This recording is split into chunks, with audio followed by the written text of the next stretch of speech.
Jai Sitaram. Ramaya Ramabhadraya Ramachandraya Vedase Raghunathaya Nathaya Sitayah Pateye Namaha. Balakand, chapter 62. Visvamitra saves Sunhashepa.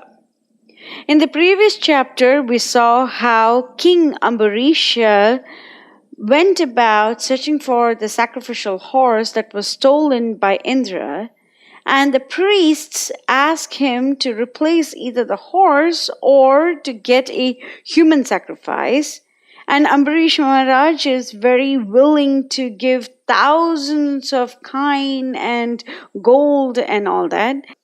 He lands up in Rishi Richika's ashrama. Richika is not willing to give away his oldest son, that is sage Jamadagni. His wife Satyavati is not willing to part from her youngest son, sage Shunaka, and therefore the middle one, Sunhashepa, says that he's the only option remaining. And he comes along with Ambarish Maharaj. Verse 1. Sunhashepam narasreshtha grihitva tu mahayashah Vyashramat Pushkare Raja Madhyahne Raghunandana. It was the height of noon when the monarch unyoked his weary horses to take a short rest on the banks of Lake Pushkara. Verse 2. Tasya Vishramanasya Sunhashepo Mahayashah Pushkaram Jeshtam Agamya Visvamitram Dadarshah Tapyantam Rishibihi Sartham Matulam Parama Aturah.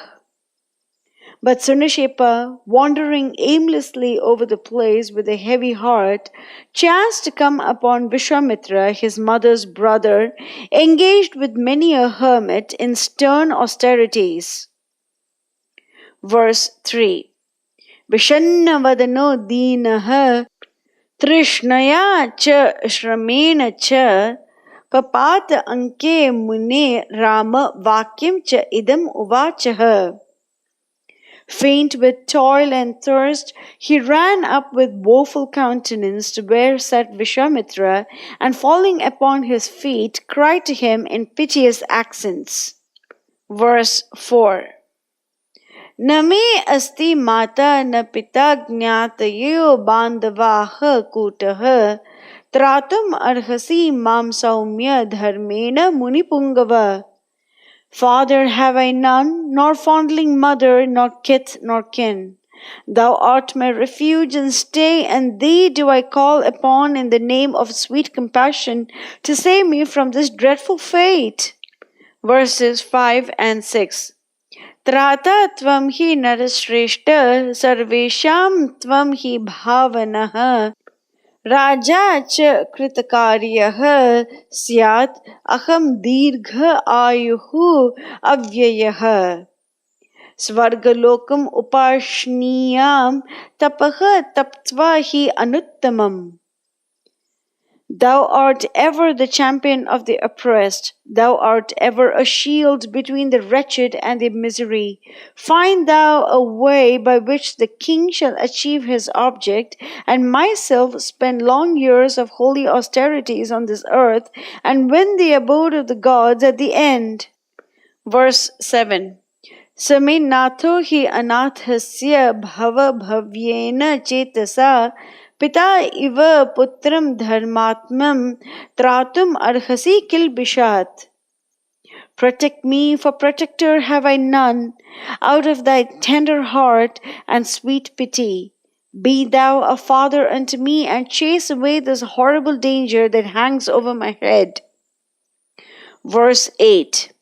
Tasya tat vachanam shrutva Visvamitro mahatapah Santva itva bahuvidham putran idam uvachah.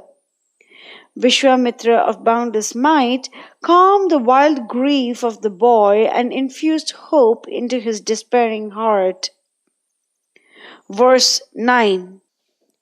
Yat krite pitarah putran janayanti shubha arthinaha Paraloka hitarthaya tasya kalo ayam agataha.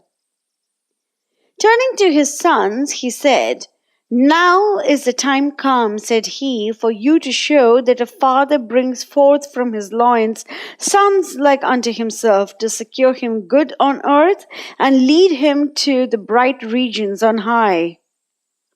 Verse 10. Ayam muni suto balo mattaha sharanam ichchati asya jivita matrena priyam kurutta putrakah. This boy whom you see here, the son of a hermit, clasps my feet in humble appeal for protection. Save his life and bring joy and peace unto his broken heart. Verse 11. Sarve sukrita karmanah sarve dharma parayanah pashubhuta narendrasya triptim agne prayachata. Every one of you has kept the observances, not one of you that has ever swerved from the path of right and duty. Take you his place at the sacrifice of Ambarisha, and may the bright god of fire find in you a sweet offering. Verse 12. Nathanan cha Sunhashepo yajnaha cha avignato bhavet devataha tarpitaha cha syuh mama cha api kritam vachaha. Sunhashepa shall be saved from death. The sacrifice shall come to a happy end. The gods shall depart well pleased, and my word to the orphan boy shall have been well kept. Verse 13. Munetu vachanam shrutva Madhusyanda adayaha sutaha sa abhimanam narashreshta sa leelam idam abruvan. Loud laughed they in scorn, his sons, Madhusyanda and the rest, and spoke back unto their father out of a proud heart and haughty spirit. Verse 14. Katham atma sutan hitva trayase anya sutam vibho akaryam iva pashyamaha shva mamsam iva bhojane. A fine father it is that puts a stranger's child before his own flesh and blood.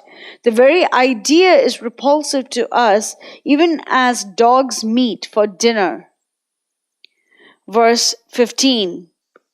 Tesham tad vachanam shrutva putrana munipungava krodha sanrakta nayano vyakhartam upachakrame.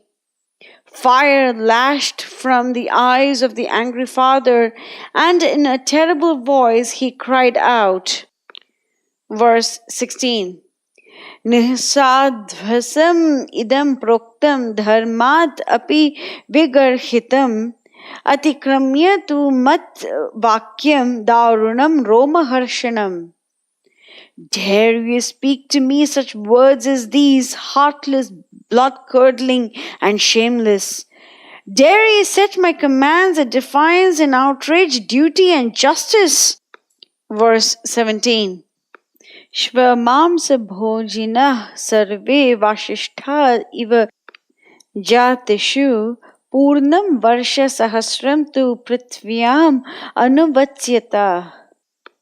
Wanderers over the earth shall ye be, every one for 1,000 years. Your only food, the dog's meat, you so abhorred, even as the sons of Vashishtha. Verse 18. Kritva shapa samayuktan putran munivaraha tada Sunhashepam uvacha artham kritva raksham niramayam. So cursed he in mighty wrath his rebellious sons, and turning himself to the despairing Sunhashepa, he performed certain protective rites to ensure his safety at the dreadful moment. Verse 19.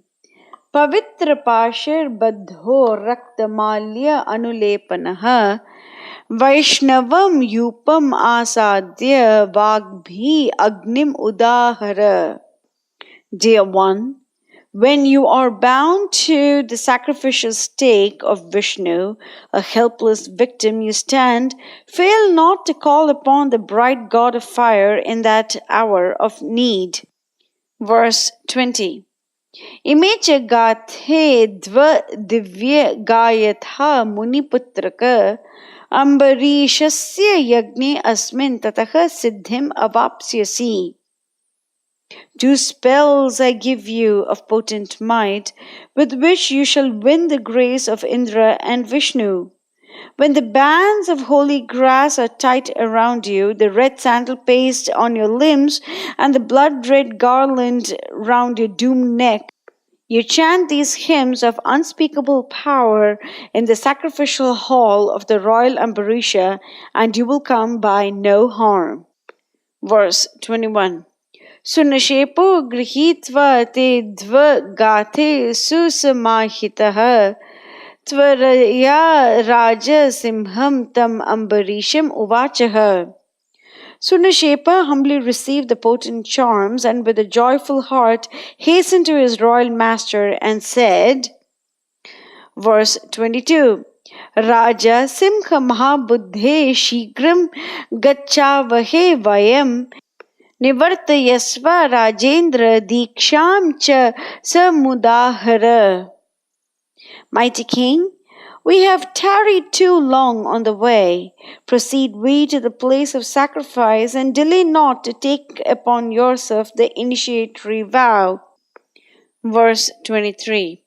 Tatvakyam rishi putrasya shrutva harsha samanvitaha jagama nripati shigram yagnya vatam atandritaha. Listening to the sentence spoken by the son of a sage, King Ambarisha was gladdened and proceeded to the ritual hall immediately and happily. Verse 24. Sadasya anumate raja pavitra krita lakshanam pashum rakta ambaram kritva yupe tam samabandhayat. Ambarisha caused Sunhashepa, the voluntary victim, to be bound to the sacrificial stake. The wides of the sacred kusha encircled his graceful limbs, and he was dressed in garments of fiery red. The holy priests directed him therein and saw that nothing went amiss. Verse 25. Sabadho vagbhihi agryabihi abhitushtava vaisurau indram indra anujam chaiva yathavat muniputraka. The supreme moment came that was to decide his fate, when lo, there rung forth from the helpless victim bound words of wondrous might, praising high the great Indra and his greater brother Vishnu. It was even as his wise master had taught him. Verse 26. Tataha pritaha sahasra aksho rahasya stuti toshitaha dirgam ayuhu tada pradat Sunhasepaya raghava. The thousand-eyed Lord was pleased and surprised, for the mysterious words of praise were known to no sons of earth. Long years of happy life were the meed of him that won the heart of the Lord of angels. Verse 27. Sacha Raja Narashreshta Yagnasya cha samaptavan phalam bahu gunam Rama sahasraksha prasadajam. Ambarisha too came in for his share of the hard-won grace of the Mighty One, in that the high merit of the holy rite was his, 1,000-fold increased thereby. Verse 28. Visvamitra api dharmatma bhuyah tepe mahatapaha pushkareshu narasreshta dashavarsha shatani cha. All the while Visvamitra, the heaven-sent protector of the orphan boy, went on with his stern tapas at the holy Pushkara, and mortal years twice 500 did he count. This is the conclusion of the 62nd chapter of Balakand. In the next chapter, we will see the influence of Menaka on Visvamitra. Mangalam Kushlendraya Mahaniya Gunaptaye Chakravarti Dhanurjaya Sarvabhaumaya Mangalam. Jai Sitaram.